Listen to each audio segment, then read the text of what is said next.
A2 crash analysis. I've got a banger planned in this episode. It's a good segue for Cameron Crashadoo. Yes, it is a stupid-ass nickname. Unfortunately, Cameron's highlight reels of crashing are gnarly. You go back to Atlanta 2021, where he front flips on top of a tabletop, looking like that motorcycle was just spinning. Just absolutely just spinning.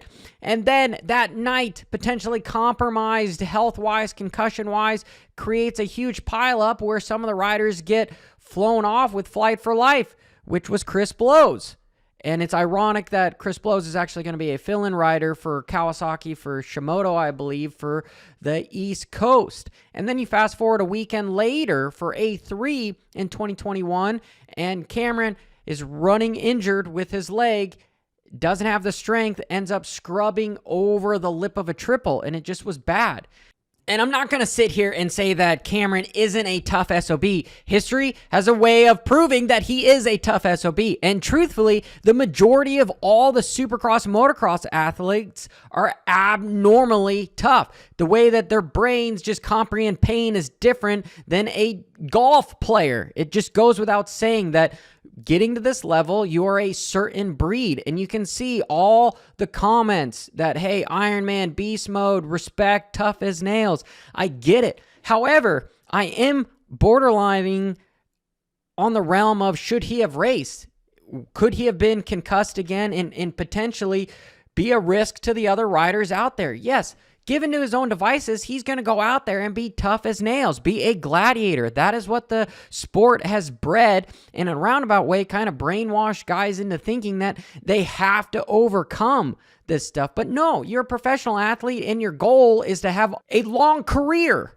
And if you keep doing stuff like this, you're not going to have a long career, because when you race injured, it just is bad. Look at last year. If I'm comparing, you've got AC. He was riding with a separated shoulder, ironically, an AC injury, and he was fast enough to win races, but it ruined basically his entire year of preparation because he just didn't heal. He didn't know when to quit. And regardless if that's the people around him, you need to find different people around you.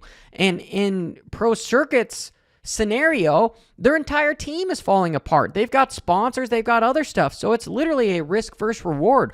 Why is it that riders end up putting themselves at risk, especially when they're injured? 9 out of 10 times, it's got to do with being prideful, and 2, money. And pride goes hand in hand with ego. And look at this. In qualifying, his hand comes off and he's buck wild and he's just going to get hurt. Unfortunately, you can't go through the whoops with only one arm. And look at that. During the day, massive hematoma.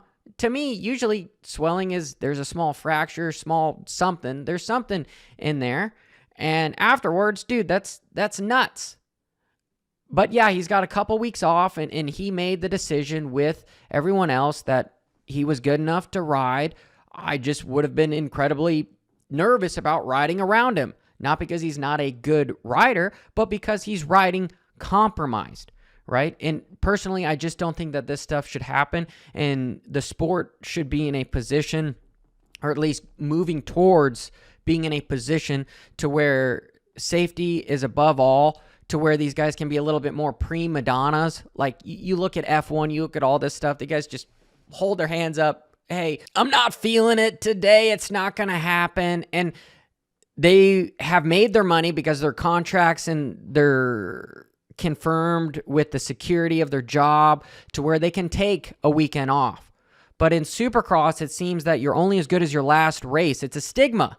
And so you've got to perform well because you're trying to advertise for the next job coming up, because you're not always going to be on Pro Circuit Kawasaki because there's a lineup of other kids that are going to come up and take your spot. That's where I feel like Cameron was in a predicament where my whole team is out. I've got to step up and I'm the man for the job. Do I think it was the right one? No, but that is just one biased approach to this. Make sure that you let your opinion be heard in the comments below. After the finish line, the Dragon back took out so many riders. Cameron took out Brown, took out AP, took out Barcia, Deegan, Max Volan, Jet, among multiple other people in qualifying. And why is that? Well, I have a different perspective on this. The track was tacky, the dirt was soft and it was pushy, and the track was super fast because we had multiple pretty much long straightaways. And therefore, that is telling me that a setup needs to be stiffer than normal. And you need it to be stiff for stability. But with stability comes the lack of maneuverability with cornering. And these were real fast transitions from corner to obstacle. And it was catching people and yanking the handlebars out of their hands or just turning it completely the other direction, because a lot of it had to do with lean angle to then changing because it was a quick left to right. So the weight, as far as inertia, is being moved dramatically, incredibly quickly. So we'll look at Deegan first off because it's a good example. Watch what happens as that transition happens. He's leaned over and that bike just grabs. That front wheel just grabs and takes him out. Here, we'll do it in real speed. We'll slow-mo speed. Takes him out. Next up, we've got Jet. And it appears the same thing happened to him. He's leaned over. Boom. The track slips. Yanks and takes him out. Track is tacky and slippery. The next corner is when riders were going down. And it had just a lot to do the front end washing because it's tacky. Loss of traction. And also potentially because that suspension was a little stiff. I'm going with suspension was overly stiff for this track, and it had to be because of the stability aspect of just the design of the track. And that's why Supercross potentially probably shouldn't be this fast, because it's going to create issues like this. I do want to know in the comments below. Make sure that you are joining the conversation. And along with that, a lot of the guys have been subscribing to the channel. We've been growing the community, so I do appreciate you, everyone. Make sure that you like, subscribe, and share this video. Next up, we have RJ Hampshire, who had a marvelous showing until he didn't. And it had to do with the sand section.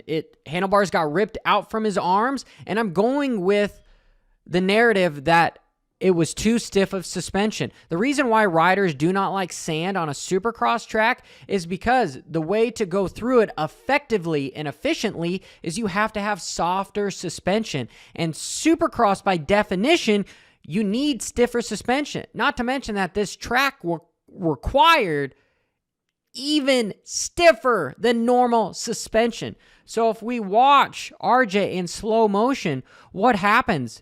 Those handlebars get yanked out from his arms. Why? Just barely touches. The front wheel just barely touches the second roller because he's doing a marvelous job of wheeling over him, keeping his speed flowing. But as soon as it does, dude, just how stiff, and that suspension not moving at all, just is enough inertia to just yank those handlebars from him, and boom, he's along for a ride.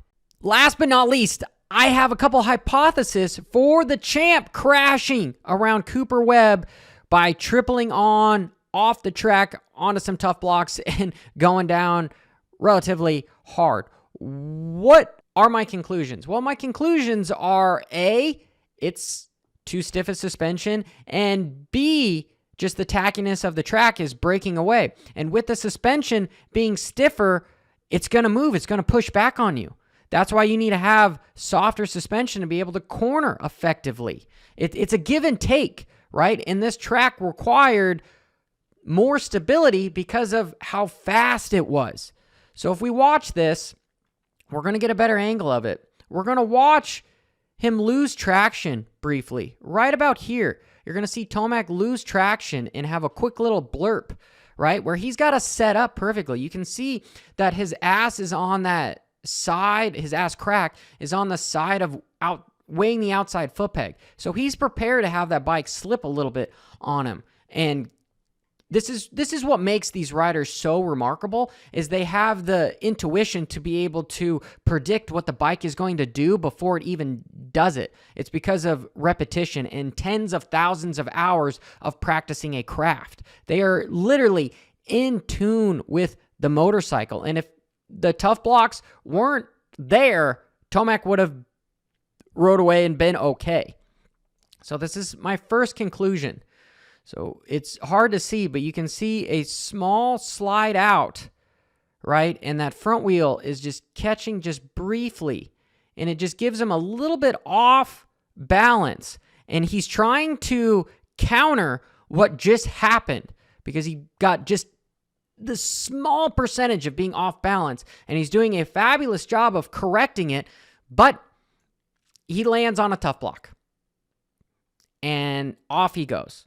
Off he goes. He might have been able to save it and not crash until he got to the actual ply board down here, but it was unfortunate to see that happen. The next conclusion that I have is potentially he is nervous about Cooper Webb because that might be his only real competitor to this series because he's been a guy the last weekend caught him and almost beat him. He only won by a little over a second after passing him the majority of the race. So Tomac might be thinking like, hey, I need to be careful around this guy because Cooper is going to race me hard and potentially push me around. And Tomac is one of those riders where he can take the pushing and he'll give it back, but he's very methodical as well. So I want to go with my first prediction of the track with the stiff suspension, but that is all I have. And I hope you guys enjoyed this. Make sure that you share this content. There's a lot planned for this week. And until next time, make sure you keep it WFO. Barop!